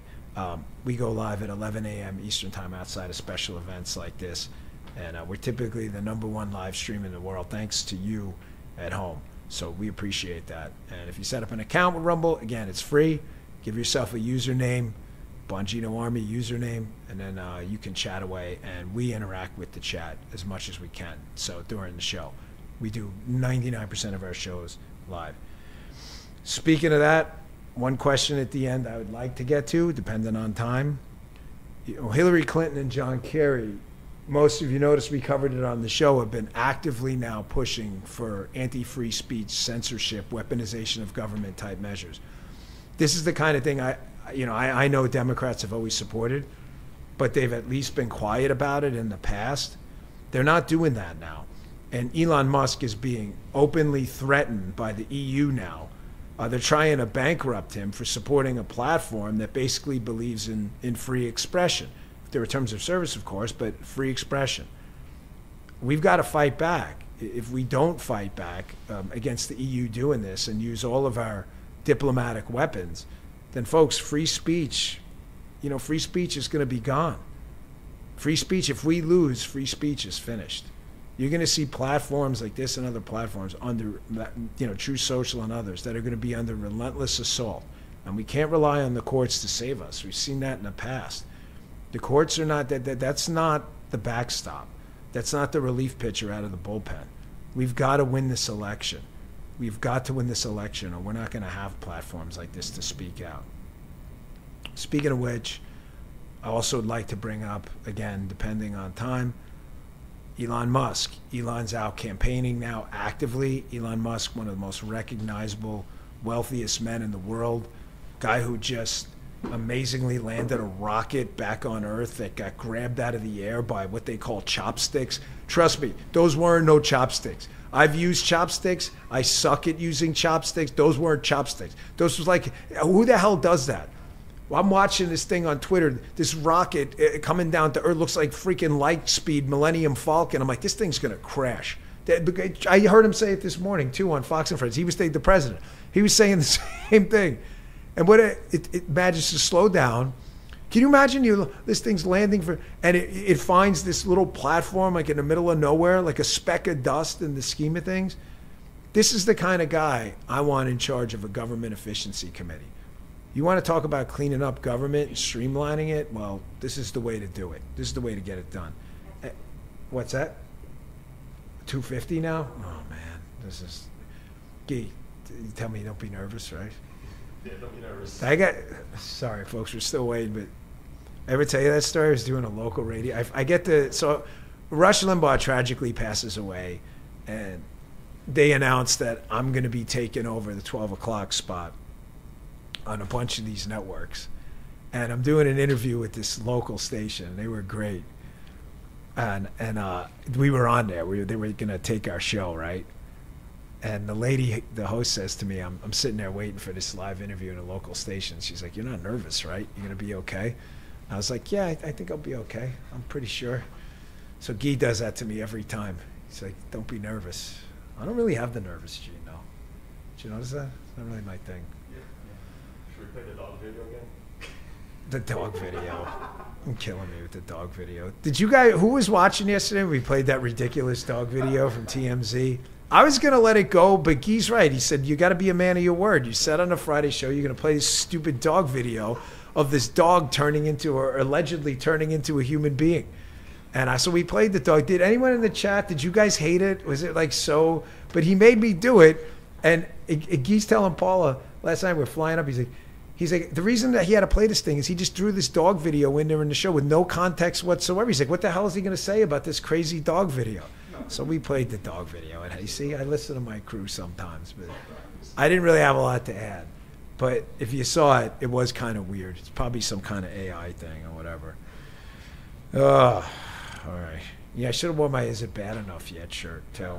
I would, but folks, I hope you understand, former president, you got to, do I clean up okay? I'm really uncomfortable in this, so just so you know, Justin was saying to me this morning, he's like, dude, you look a little, stiff in this stuff. This is not my thing. What do I look all right? I mean, is the collar working? Yeah, I am. Thank you. This is not my look at all. No. But out of respect for, obviously, the former president, you got to put a collar on. But I should. My Is It Bad Enough shirt would have worked really well. What's that? You like it? Well, I guess that's all that matters, right? We'll see. We're headed out after this, folks. We're going to a concert down in Charlotte. Anybody have any guesses? No way. Yeah, we're gonna go to the Morgan concert down in Charlotte. Be there. We're gonna be there Saturday. So if you're at Morgan Wallen, come say hello. We'll be down in the pit. We made a lot of friends last time. It was a good time. But we're headed out, and then we gotta head back home for the Monday show after that. Chat likes this. The what? Chat likes. Do you really was Bongino in the chat? Of course. Get our homie Bongino on the case. Bongino, here's the deal. What do you think? Once a month or so, I'll make a new deal with you today on the show. Not like an FDR new deal. But once a month, I will put on a jacket and a button-down shirt if the chat says so. Bongino, yes, please clean up once in a while and don't look like such a savage. Yes, put a collar and a jacket on once in a while. or no, we like Dan with the Bongino shirts. Bongino, get on the case right now. Oh, should we tell him the baseball thing if he'll do it? Okay, cool. I'm gonna ask. I don't want to put. Throw me half and half. Folks, help me out. Nose. Folks, nose in the. Please help me out. Bongino Army, come on. I really don't want to put. I'll do it just for you, if you want it. But I'm lobbying. This is like a FARA violation. There's some foreign influence in this. But I'll do it for you. So, if we have time at the end, we're doing election night coverage, so we'll be live for 4 hours or more. We're going from 7:30 to whenever on election night. So one of our listeners was kind enough to make these baseballs, these Dan Bongino baseballs. You see, it says Dan Bongino Show. Bongino, they're kind of from 2021, but I'm going to ask the president to sign one. And here's what we're thinking about doing. Samaritan's Purse, a really great charity. They're helping out with the hurricane relief. What do you guys think about election night? We'll auction it off. You'll know it's real because you'll watch them sign it. Again, I don't want to put them on the spot, but if you do it for us, you'll watch them sign it, and we'll auction it off. We'll give everything over to Franklin Graham's Samaritan's Purse. Obviously, hurricane's a big issue with me living in Florida and a lot of these folks in North Carolina. Let's not forget Tennessee, South Carolina, Georgia, and Florida. They've been really hurt, so that'd be a pretty cool idea, right? He's coming down. Oh, he's coming. Okay, cool. But 275? No, we haven't even started yet. That's crazy, man. 275. I know, Chris. We're about to smash the chat completely. All right, baseball. Keep this thing on standby. I don't want to hold it the whole time. And I can't throw it. Because why can't I throw it, folks? Anyone in the chat know? Yes, that's right, because my elbows don't work. Yeah, it's just, I'll blame it on the suit jacket. It's actually my terrible elbows that don't work. And I'll tell you what, if you'll sign our Dan Bongino, what do you think of this? A listener sent us this, too. You'll see it in the 2 shop. We got this cool Dan Bongino wooden flag. That's a great idea. Sign that. That'd be cool. That we'll put in a new studio. New studio coming soon. But join us for election night. Please, we'd love to have you. We'll start around 7:30 p.m. Eastern time on November 5th. It'll be me. Avita Duffy will be there. The great Julie Kelly. Mike Benz. We've got a crazy guest lineup. We're going to bring Steven Crowder. We're doing a crossover with him. And we've got some other special guests we'll be announcing on election night.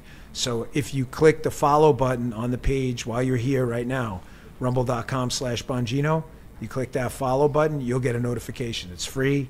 If you don't like the ads, if you don't like ads, I get it. Some people don't like ads. We understand. Rumble Premium is an option.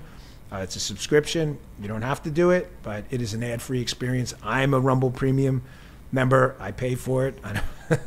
I don't ask Chris for freebies on that. So I'm a Rumble Premium member too. That's an option for you as well. All we ask is that you click that follow button. And like I said, the show is absolutely free, an ad-free experience. You can go to Rumble Premium and also download the Rumble app, also free. It goes on your phone. You'll get a notification. It's clean. We've really enhanced the user experience. We're making some incredible progress every single day with Rumble. And without free speech platforms like this, we just wouldn't be able to talk at all. I mean, Rumble basically exists because YouTube censored me over that stupid mask debate, which isn't a debate at all. So there is no debate. Masks don't work. And then YouTube kicked me off. They caused their own problems there. So yeah, election night coverage. Don't miss that. I see we got a bunch of MAGA hats here too. Nice coming in now. Okay, cool. All right, folks, you ready? How many people we got? Almost 289, almost at 300. And look at that. We haven't even started yet. Amazing. Yeah, this is going to be good. All right. 280. See if we can crack 300. If we crack 300, you got to tell me. I want to hear it. I want to see it. Yeah. Give me. There you go. Give me like the 3 fingers. This would be awesome. All right. I see him coming in now, folks. President Donald J. Trump. Hopefully the next president of the United States too. Yeah, look at this guy. Man, you look good. Look at you. You been working out this morning? Thank you, Mr. President, for doing this. We appreciate it. Saying hello to the crew. My guy. Nice to see you. So we're doing pretty well. I mean, the states are looking pretty good. Listen, I have never been more excited about a race than this one, but I'm telling everyone to vote early. Bank that vote. Well, vote early or vote. Or vote, but if you can, bank it. It's such corrupt It's so stuff. good to see you. Let me stand up. You are. That's good. Thank you, man. Former president and soon to be, hopefully, next president. Well, How you we been? hope- You feeling all right? We hope so. You've been busy. I've been busy. I really have. We've been doing a lot. Your show's going great, huh? How many people we got watching right now? Oh yeah, move your mic a little closer, Mr. President, Oh. just to be. How many people we got watching? 290,000 Good. people, and the That's show good. just started. So we'll That's be the good. Oh, it biggest just live stream started, in the huh? world. Ooh. Yeah, we just You're started. going to have a lot more than that when this goes off. You Yeah. watch. We beat the NFL last night in live stream. You know that? Is that right? Yeah, we did. No That's kidding. crazy. You know why? Because the MAGA crowd are the most loyal people. Yeah. I've never seen a Your political crowd is MAGA, right? Oh my gosh. Pretty much. MAGA. They're like super extra MAGA. They're like, Elon had like the dark MAGA. Right. We're like the darkest MAGA. Yeah, right. Oh yeah. We're like in. How about Elon? How about him? Oh, we love you. I saw that rocket come in, and he's campaigning now in Pennsylvania. Don't you love it? It's good to have successful people, right? Yeah, he's a sweetheart.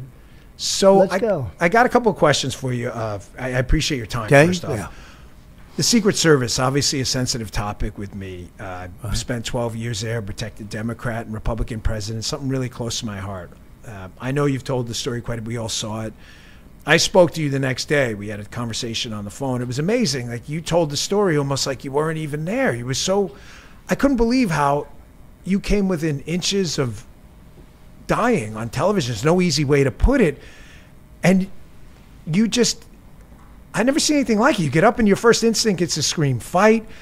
And then you had said, which I know the people who surround you, they're really good people. The Secret Service, I've known them for a long time. But if we get you into office, Mr. President, we need you safe. Can we commit today to some kind of commission or reform the Secret Service? We can get some outside experts to make substantive reforms when you're in charge. So the people I've met from Secret Service, and I know a lot of them, right? They're amazing. They're really good. They had a really bad day in Butler, and I don't know whose fault that was. I guess you go top level, but that building should have been covered, obviously. But if you look at what happened, when those bullets started going off, they were on top of me really quickly, and it's a miracle they weren't hit, actually. I think the guy was sort of stunned. Something happened to him. Something happened. The Secret Service shooter was amazing because he was very far away, and he spent one bullet, when you think. But everybody I've met from the Secret Service has been so good. But they had a bad day. There's no doubt about it. We're not allowed in this world to have a bad day, right? No. It's not in this one. This is too big. I think they did a good job the second time. Some people said you should have caught him the day before, or he should have never been there. But that was a great job that the other Secret Service, the second time. I mean, that guy was... I don't think so. I'm that guy was... I've done No, this. I understand. I understand it. They shouldn't. That guy should have been nowhere near you. Yeah. I understand it both ways. The individual guy did an amazing job. To see a barrel coming out of a bush. Guy, yeah. No, but to see a barrel, that was a Secret Service guy. To see a barrel coming out of a bush was something pretty amazing. But no, it's got to be safe. Got to be safe. Yeah, we need to reform that. It's really important. How was the report? The report came out yesterday. The report's devastating, and it confirms a lot of things that I've said being an agent for over a decade of my life. Mr. President, they have this government attitude. This kind of segues nicely into another question I had. You're from the private sector. Right. Okay, I was given an example. I was chatting, waiting for you, my audience, to come down from your Fox interview and what you were doing. And I said, you're a builder in New York, one of the toughest places in the world to build. You know that. You're dealing with bureaucrats, unions with conflicting interests. Right. How you got all this done, I don't even know, but you did. You tell a guy, I need 15 floors of concrete in 6 months, and he tells you, hey, we came up 10 floors short. You're going with the new concrete company. And by the way, you're dealing with a lot of interest, if you know what I mean, especially in the concrete in New York. You've been there, right? That doesn't happen in New York. I mean, in the government, excuse me. You were president of the United States. You have these failed agencies that blew it. The Secret Service that did this whole, yesterday's technology tomorrow. We used to laugh when they didn't have a drone. So when you get into office, say with someone like an Elon Musk, are you planning on some systemic wide review of the FBI, Secret Service, these other entities, and saying, listen, we're not doing it this way anymore. We're going to produce results for the American people, or you're all getting the boot. We're out. This is it. We're done. Well, Dan, as you know, you have to have the best people, and it's all about the people. And I know nothing about, very little about that, although I've learned a lot over the last few weeks. It's amazing. We had a rally in Butler, second rally. We had 107,000 people that turned out. Amazing. And it's become a great site. I don't know if it's like a memorial site where cars are riding up and down the road, honking their horn from all over the place. They're coming from all over the country. Yeah, it's become like, what is it in Nevada where they have the site with the aliens, right? The Area 51. It's like Area 51, Area 51. Right. I think it's the largest. Butler, you have to see Butler. The streets are just loaded with cars. They ride up and down the side and they honk. Yeah. It's, I don't know, it's cute. It's beautiful, actually. But I know the Secret Service well. I didn't know the top person, but I know the people that work on my detail. They're very, very good. You know a lot of them. Yeah, no. And they're great people. Something went wrong, and you can't let it go wrong. So I can't tell you. You'd be somebody good to look into that. You would be good. That was your business, right? That was my business. You would be good, but they got to get it right. It's dangerous. I'll tell you what. Being president is a dangerous profession. When you think, okay? I mean, forget about me. You look, it's 1/10 of 1% die as a race car driver, right? Okay, so you take 1%, now you take 1/10 of that, that's what die. And these guys are going around a track at 220 miles an hour. The bull riding to me looks like, that's not something I want to do, right? And it's about the same, 1/10. They get killed. It's not like it hasn't happened. JFK, no, it happens. Reagan was shot. No, but when you think about it, a lot of presidents have been shot and even assassinated relative to the number. So I always say this is a dangerous business. I never thought of that when I ran. You think everything's peachy dory, but it's a nasty business. One thing I would like to do is the first shooter, which they say was a miracle. I mean, it's lucky I moved to the right, but if I didn't turn to the right. Over immigration. See, I got saved over illegal immigration. The chart. My all-time favorite chart. But the first shooter had 3 apps, and 2 of them they say were foreign-based, and they haven't opened those apps. And I wonder why the FBI hasn't done that. The second shooter had 6 cell phones. Now, who has 6 cell phones? Have you ever heard of anyone? I have 2, but who has 6 cell phones? And you would think that they'd want those opened, and they haven't opened them. And they can open them, and I guarantee they opened them for January 6th. All those guys got their cells opened. So why aren't they opening? So I do ask that question. Why isn't the FBI opening up those phones? Yeah. And they're foreign. It looks like they're foreign-based. So you never know, where these people are coming from. They may look innocent, like, they're nice country boys, but they may not be. So I'd like to see them open that up and fast, and we'll get down to the bottom of it. I suspect there's probably some foreign connections there, and candidly, I don't. It looks trust, doesn't it? Though? Yeah, I just don't trust the FBI, yeah, Mr. President, given their experience. I with understand you. that. It's not like we're basing this off some hypothetical. They spied on your campaign. We have the names of the spies. I mean, I wrote 3 books on it. It's not. I cited left-wing sources in the books. Let me ask you. They actually spied on my campaign. And then they go after the people that went after the spies, right? And they spied on my campaign. And if you look, it was Biden and Obama and their group of people. Yeah. And the deep state, they wanted that forgotten as quickly as possible. The fake news media, they hate to cover it.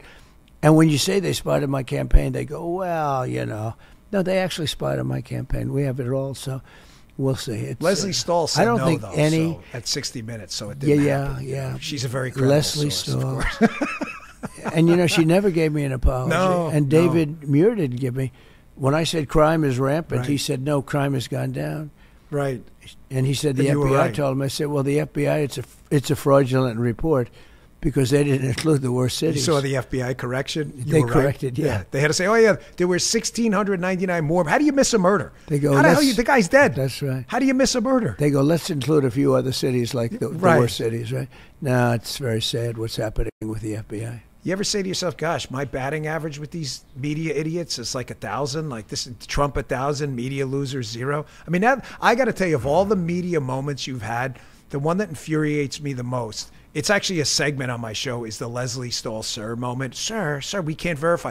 You're the media, you loser. What do you mean you can't? Your job was, all you had to do was go to the FBI and ask, is this thing real? And she knew it. Look, it's, hey, I think the worst scandal I've ever seen in broadcast history will maybe not be as much of a scandal. If that were a Republican, it would have been over. When they changed Kamala's answer, they didn't edit. They took her entire, which showed she was crazy. They took it out, the entire paragraph, and it was a long, lots of, they say word salad. I don't like the term, actually, but they say word salad. It was just words, like rambling words, horrible. Yeah. So they take it out, and they put another statement that she made 2 pages later. They insert it. And nobody would have known the difference, and they got caught. They got caught. Yeah, you've nailed CBS. And I think it's the worst scandal. You know, it's one thing if they took even a sentence off, because they do that with me all the time, because I like to speak in long sentences, paragraphs, right? And if they take a sentence out, like in the middle, it really does screw it up. But think of this. They took the whole thing in, and they replaced it with a totally unrelated time and place, and they put it in. And that's the only one that we caught. And we want them to release the tapes now. So I think I'm going to sue them, actually. Good. Go for it. I think so. No, you know what? They can't defend it. And if they do, and even if they win, it's going to be very embarrassing. 60 Minutes, so I've done it many times. I did it with Mike Wallace. The best one I ever had was Mike Wallace, and he was the biggest killer. And, you know, Chris tries to be Mike, but you still have to have it. Yeah, he's not cutting it. He doesn't. He's not cutting it. But it's a very embarrassing moment for them. But the media is not pressing it. You would think the media would be pressing it. And I go a step further. It's so bad they should lose their license, and they should take 60 Minutes off the air. This is like the $64,000 question many years ago. Have you ever read the books on television? Yeah. They caught somebody. They gave somebody the answers, right? And he was very famous. They ended up giving him the answers. And the whole thing, it was the biggest scandal maybe in television. But this is potentially, because think of what they did. It's election interference. They gave her an answer. Right. It was worse than that. They took the answer out and put a new answer in. Mr. President, I think you should call them 61 minutes from now on, because they added an extra minute for Kamala. So I think it's a mistake to call them 60 minutes. You're giving them too much credit. So in public speeches, just refer to them 61. They add an extra minute for Kamala. But how about David Muir? Everything I said. Right. Crime is down, right? No, everything I said, he questioned. There wasn't a thing. Every single thing I said, he questioned. And he was wrong, I think, on every one of them, I'm pretty sure. But he never questioned her. And she talked about Charlottesville. She talked all things that have been, as they say, debunked. Another term I don't like, but it's, you know, a pretty accurate term. All totally debunked. Bloodbath. They used a bloodbath. I was talking about the car industry, right? Not talking about a bloodbath. He used the word bloodbath. Right. You know, these people are sick. You got to say, though, they are good at what they do. You have to admire it. Yeah, listen, they are sick. You know, you and I are New York kids, you know. I'm just a slight tad bit younger, but you remember 1980s Times Square, pre-Giuliani. Yeah. You know, remember the Folexes, the fake Rolexes, and then all the peep shows and stuff. I mean, some of the scammers were good. Remember the shell game guys? That's like, right. They were good. Like, so that's them. Like, if you're going to be good at a scammer, you might as well be good at it. That's what 60 The press minutes is a big scam. Oh, it's terrible. You know, I don't know that a country can come back if it has a fake press. It's hard. Because they're like the policemen. You know, they keep people honest, right? But Democrats don't have to be honest. They really don't have to be honest, because they will never be accused of anything. It's interesting. I was so amazed that Harvey Weinstein got schlonged. He got hit as hard as you can get hit, because he was sort of the king of the woke, right? Yeah. And yet he got hit. And I figured that maybe he wouldn't get hit so hard. But boy, did he get... you don't know him well. I don't know him well. But I watched that, and it was amazing. So when they do get hit, they get hit. But that's the only one I can think of. Normally, they protect everybody. What they did with Adams, I think, is very suspect. I heard you bring that up last night. Well, I brought it up because he was on the dais, and Yeah. I think other people were bringing it up too. You think it's coincidental that he comes out with the immigration problem in New York City as the mayor here, No. and then all of a sudden the DOJ... I predicted it. So he came out pretty strongly against the migrants taking over the city, which, as a mayor, he should, right? And not getting paid. You know, they've spent $3 billion on migrants, and the federal government's not there to pay it back. But he went against the party. I said, he will be indicted within 6 months. I know these people.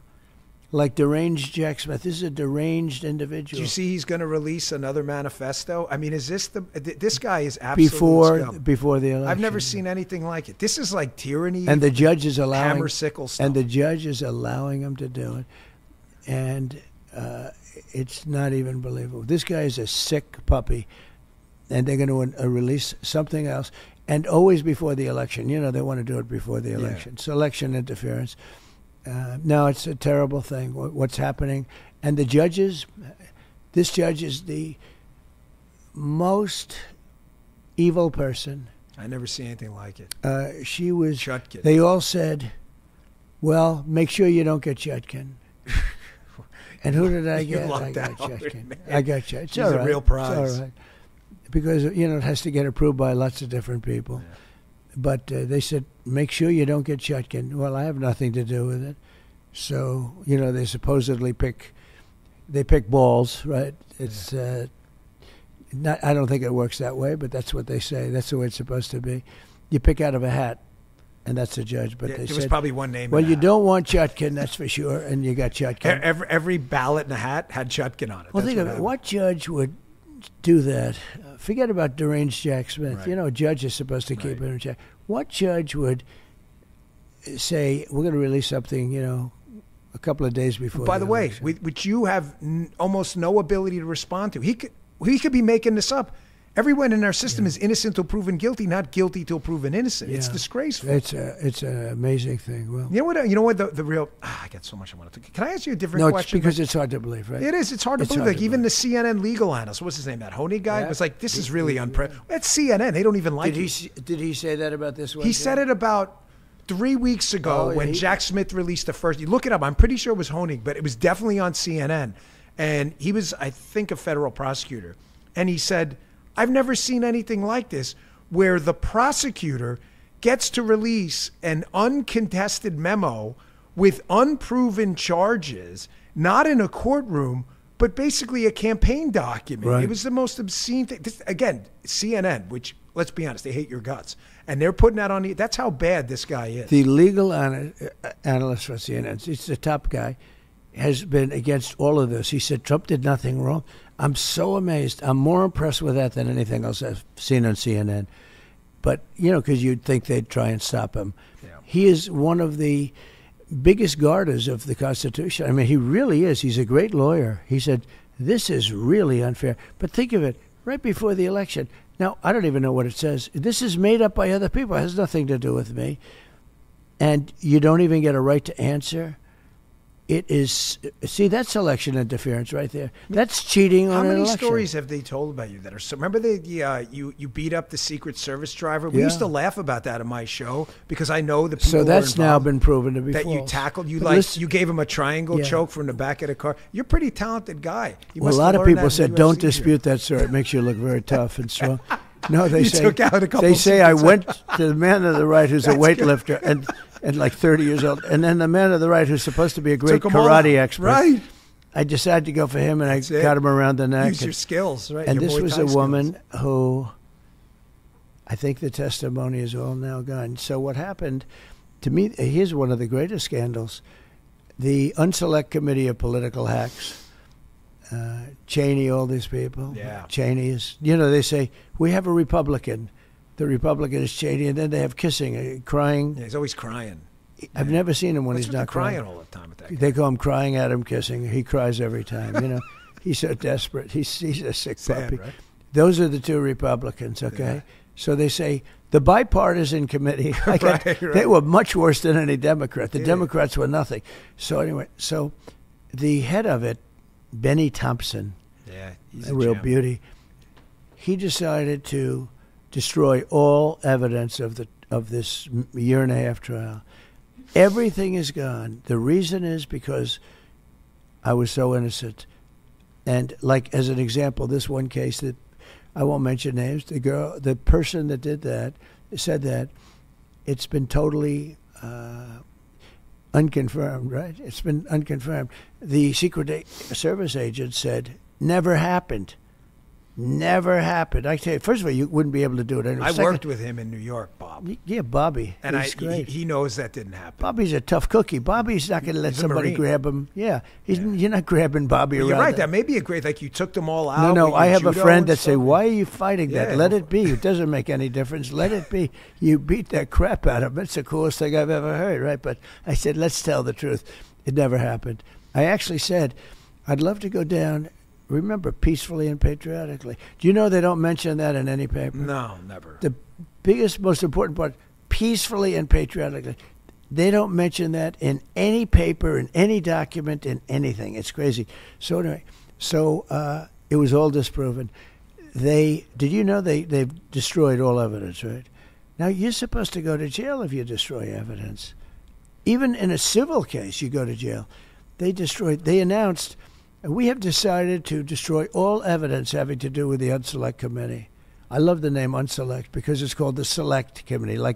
I call it the Unselect Committee. Do you find it weird that the January 6th Unselect Committee, which I agree is unselect about him, do you find it weird they're not interested about why Kamala Harris was not at the Capitol on January 6th, but was at the DNC when a pipe bomb was outside? Yeah, it's interesting. Why doesn't Kamala Harris? They keep saying it's an insurrection. Why doesn't she tell that story? It's a rigged deal. The whole thing is rigged, 100% rigged. If you get elected, and we hope that happens, can you get an answer as to why she was there? I do believe. Look, this is really corrupt stuff. The other thing is, as you know, they really won in the Supreme Court, okay, the Fisher case and the various cases. Why are they still being held? Nobody's ever been treated like this. Nobody's ever. Maybe the Japanese during Second World War, frankly, but they were held too. But when you look at Portland and the damage they did and killed people, because other than Ashley, nobody was killed here. Nobody was killed, and there were no guns involved. And these are all gun owners. These are people that have guns, but they never went to the Capitol with guns. Yeah. It's really amazing. It's a very sad. I think it's a very sad day in the country's life. Yeah. But here's the end of this: they destroyed and deleted all evidence. So now we're not going to know what she said about how I beat the crap out of these two Secret Service agents. Right. I was so strong. Yeah. My arm just ripped around those big necks. 24-inch necks. Yeah. I ripped my arm around them, and they didn't have a chance. No, Dan, can you imagine that? No, I knew. But how do they delete it and destroy it? You're not allowed to do that. The Secret Service deleted the text from that day too, and they said it was a tech transfer. It was not. It's a lie. So if you get elected, I'm really hoping we can get to the bottom. We should talk about that. Can I ask you something else about switching gears a minute? The media paints you in this ridiculous. You've seen the caricatures; they're insane. When I was going through cancer treatment at Sloan Kettering, I was going in for surgery, and I had a bad incident. And you called me that day from the White House, and I got to tell you, I was really touched by the whole thing. You are extremely loyal to your friends. And I say to people, you know why? Because he's a Queens guy. And tell me if I'm right. Here's my theory, Donald Trump theory on Queens, why you got the bravado and the machismo, and why the guys really like you and the Bro podcast. Queens guys, we never had the money of the Manhattan kids. So you don't have the class of the Manhattan. You're not in the upper crust of this fake caste system we have in New York. You know it exists. Yeah. But we're never given the tough guy credit the Brooklyn and the Bronx kids are. Nobody wants to fight them just because they say they're from Brooklyn. So when we're from Queens, we always got to say it and do it. We just can't show up and, this guy's got money. He's from Central Park West, or he's from Brooklyn. He's tough. Hey, tell me I'm not right about Queens. Is that the Donald Trump phenomenon? Well, it's a great place to learn. A lot of very successful people came out of Queens. Queens is it's a place of successful people, as you know. But so is Brooklyn, and maybe the Bronx, too, a little bit different. Paula's from the Bronx. Huh? Paula, lovely wow. Paula. She looks good, doesn't she? It's good, beyond good. It's really it's crazy great. Being married to a 25-year-old. It's just so doing weird. well, and she has a lot to do with your success. Oh my gosh! I have seen over the years people married and having a great relationship, and they're successful. Then it doesn't work out. They go to somebody else and they lose everything.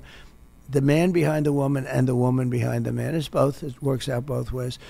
But I've seen many cases where somebody's successful, but with somebody else not successful at all. I see it with athletes. Your secret weapon? Melania, she's well, the secret by the way, weapon? she just did #1 bestseller book. Did you see that? Yeah. #1. She's #1 on the list, New York Times list. Now, to be #1 for Trump, to be #1 on the New York Times list is not even believable, right?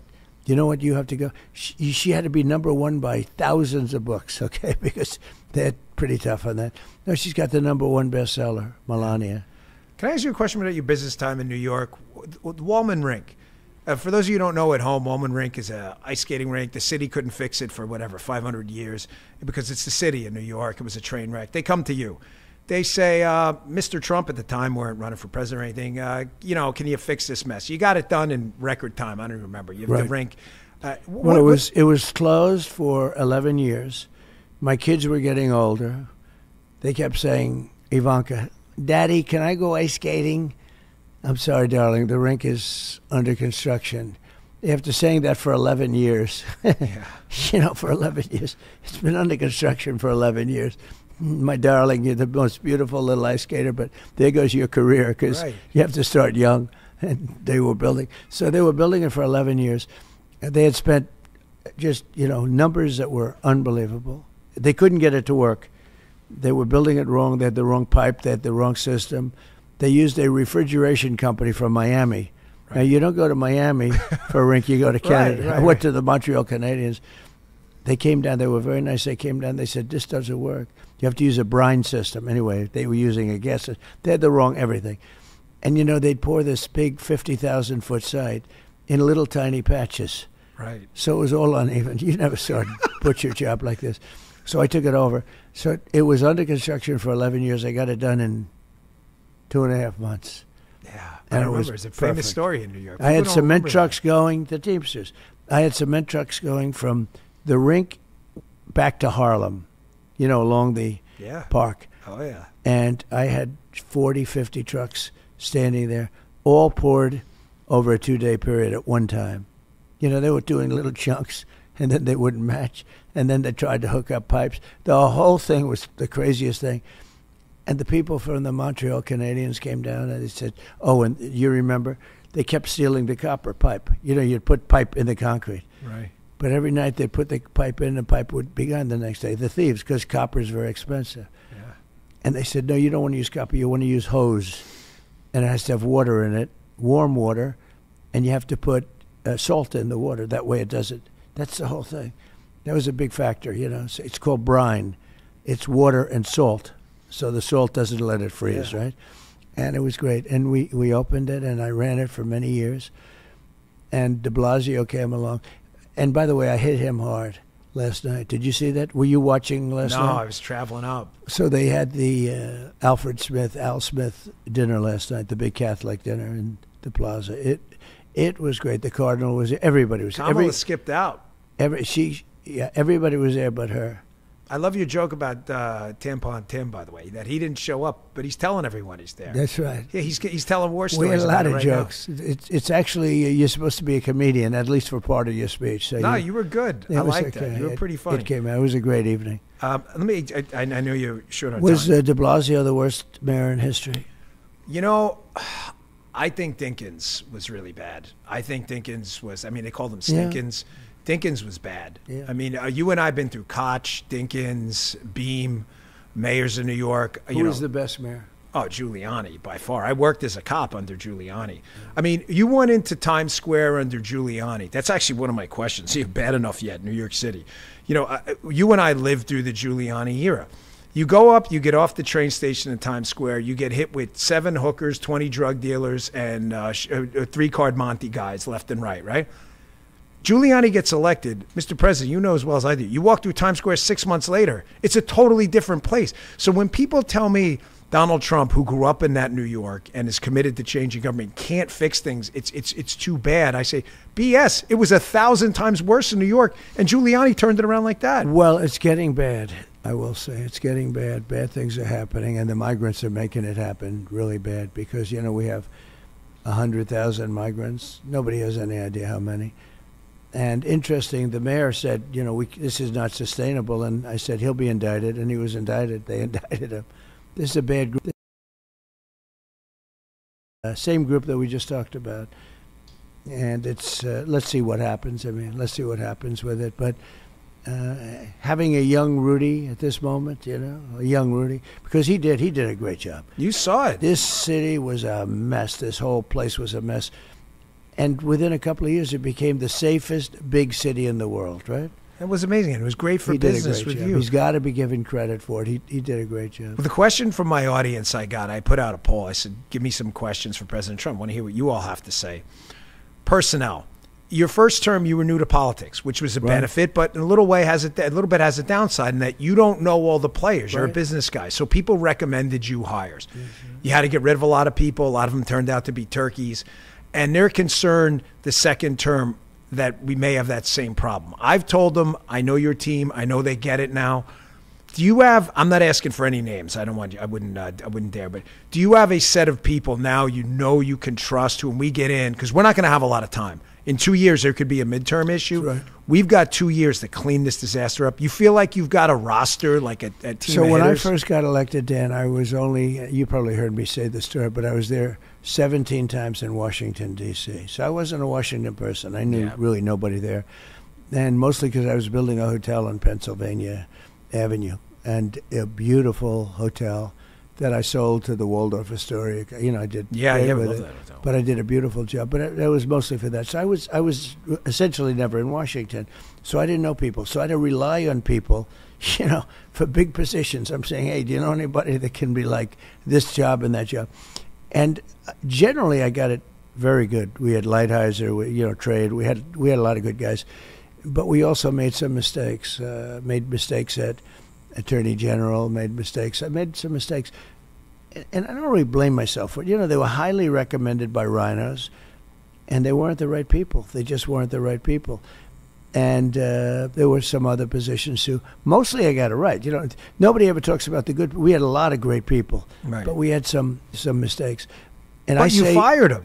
I fired them. And here's what happens. When I fire, because I'm famous or whatever, for whatever reason, when I fire them, immediately the book companies go to them and they say, oh, we'll give you a book if you say bad things about Trump. If Bush fired somebody, nobody cares, If somebody else fired. But immediately when I fire, they go to, and they write something, or they say, like Bolton was a stiff, he was a dumb guy, very stupid guy. But actually, he came in handy because he was a maniac. He always wanted to go to war with people. Yeah, he wants to bomb everyone. He wants to bomb. So he wouldn't talk because he was stupid. But what happened, I'd bring him into a room with Putin, and Putin would say, oh, shit, Trump wants to go to war. Because Bolton was with Bush, and they, think of it. They went into the Middle East, they bombed the hell out of the place, and they left. It's like they bombed. This guy he wanted to bomb anything. He's a nut job. But he was good for negotiating purposes, but then after a while you fire him. And whenever you fire people, generally, if they have an option, like with me, most people don't care. It's like they get fired, but there's nobody to write about the boss. But if the boss is famous, they can maybe get a book deal. So I believe in firing people. For instance, in Afghanistan, Biden should have fired every general and every person involved in that botched job, moving the soldiers out first. Everything they did was wrong. They should have all been fired. How do you leave the military base first in Bagram? First of all, they should have used Bagram, and then they dropped Bagram, and China has Bagram right now, and it's an hour. I was in Bagram. It's amazing. So it's... they left it. Yeah, they left. They didn't even tell the locals. Locals showed up when there was nobody there. Yeah, my plan was I was getting out but keeping Bagram because of China, because it's an hour away from where they make their nuclear weapons. So anyway, that's where it is. That's the saddest story maybe the most embarrassing story in the history of our country, that whole Afghanistan. We were getting out, but we were going to get out with dignity and strength, and we were going to get out. It was going to be great. We had to get out. It was 20 years, 21 years. It was ridiculous. But we were going to keep Bagram because of China. We didn't keep it. Can I ask you a hypothetical on that? Say, I mean, obviously we can't prove it counterfactual, but you're the president. Say the 2020 debacle doesn't happen, and you're sitting there in the Oval. I agree. We had to get out of there. Do you say to them, the Taliban, here's the deal, brothers. We are leaving, but I'm telling you right now, You touch a hair on the head of one of our people, we are going to rain hellfire. But I did down. say that. We didn't have any soldiers shot after I spoke with Abdul, the leader of the Taliban. Yeah. We didn't have any soldier. Not one soldier for 18 months was killed. And Biden actually admitted that at a speech a few years ago. He said, well, I have to say, no soldier's been killed. We were losing a lot of soldiers over there with Obama. And I said that if you do it, I don't want to say exactly what I said because it's not appropriate, but I said, you better not shoot our soldiers. We didn't have one soldier killed, Dan. Yeah. Think of it, in 18 months. And then this horrible thing happened. They should have left from Bagram, number one, not for that base. And we lost 13 soldiers. Yeah. Many really badly hurt, with the legs and the arms and the whole thing. We have Americans left behind. Yet some very good people left behind, too, that maybe should have come with us. They had that airlift, which was terrible, with people falling off the planes. It was so bad. And we left behind $80 billion worth of equipment. Biden never recovered from that. Everybody saw what a loser he was. Biden is a grossly incompetent man, but here's the bad news. She's worse. Oh, she is horrible. More incompetent than Biden. Yeah, no, she's horrible. Can I ask you a really... Hey, Dan, I got to get going. I'm sorry. They're going crazy. All right. Folks, I'm sorry. We got to wrap it up with the president. You got a little thing called the campaign coming up, and you got to go win. I want to thank you for your time. I want to thank you for my audience. I'm really. Oh, can I ask you one small favor?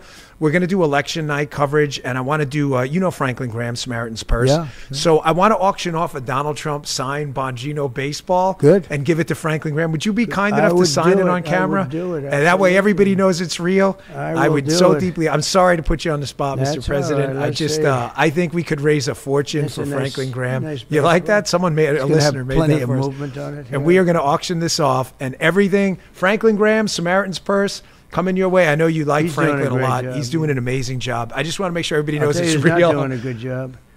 Kamala. She's not doing a good job. The worst. You're right. Biden was better. They were better off with him. There it is. We are going to raise a fortune for charity, 100% to charity. There you see it, folks. President Donald J. Trump. Justin, grab that Sharpie.